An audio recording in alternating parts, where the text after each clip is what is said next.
Hi, I'm James, this is Molten Make, and today we're going to celebrate some cake.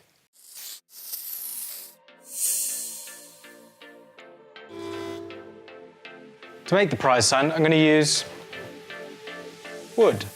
This isn't actually the first time I've made this project, and the reason I'm holding Bertie is because this one, he really liked chewing. I don't actually know what this is. I picked it up in a wood recycling place in London, but with a little bit of work, I think it's going to turn out really well.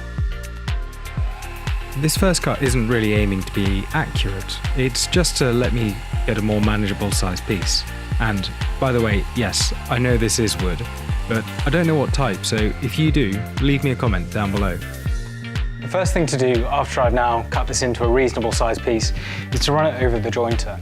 That's going to get rid of this rough sawn side and give me a nice flat working edge, which I can then flip 90 degrees and give me a right angle that I can work from. After that, I'm going to run it through the thicknesser and we'll be good to go. I thought I'd give you a bit of background as to why I'm making this. When I started in my current job, I introduced something called Cake Fridays. To make our Friday meeting a little bit more interesting, every week one of the team had to make a cake. And now that I'm moving on to a different team, I want to keep the tradition going, and while cake on its own should be incentive enough, having a prize to give out is probably a good way to keep it going as well. Now I've run one side over the jointer. It's giving me this lovely smooth surface. I don't know what this wood is, but it's gone from this to this and it looks great. The next step is to get rid of this rough surface, and I'm going to have to convert the planer into a thicknesser. So that's going to take me a minute or two. In the grand scheme of things, a planer is actually very similar to a thicknesser. But a thicknesser creates not only a flat face, it gives you a flat face that's parallel to another face. And as you can see the wood going through here, the face on the top is being created parallel to the one on the bottom.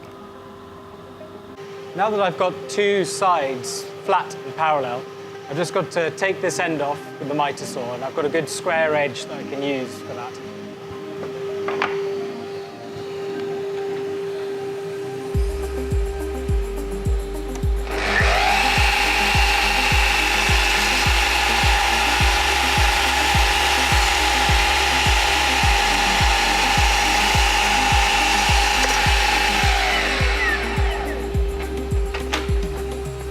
So the last edge that I've got to sort out is this one.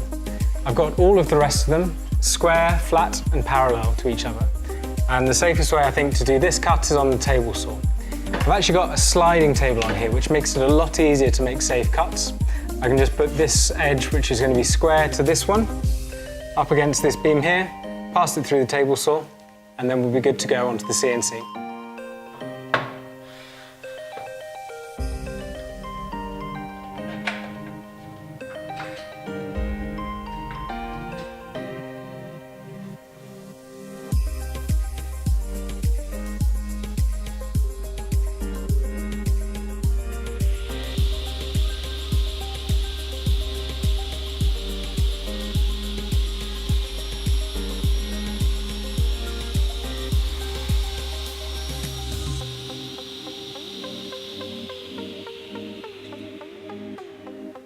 So the whole purpose of that exercise was to take some rough sawn timber, like this, and turn it into something like this, which is square, it's flat, it's smooth, and this little thing, you probably can't see it from there, but believe me,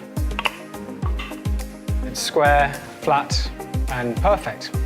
Now we're going to take it over to the CNC and we're going to carve some letters into it. So over at the CNC, the key bit here is to try and line it up so it's square on the table. And I'm just going to use these holes that are drilled in my x-carve to do that. There are lots of different ways you can secure your workpiece down to the table. Some people use double-sided tape, but here I'm just using the clamps that came with my x-carve.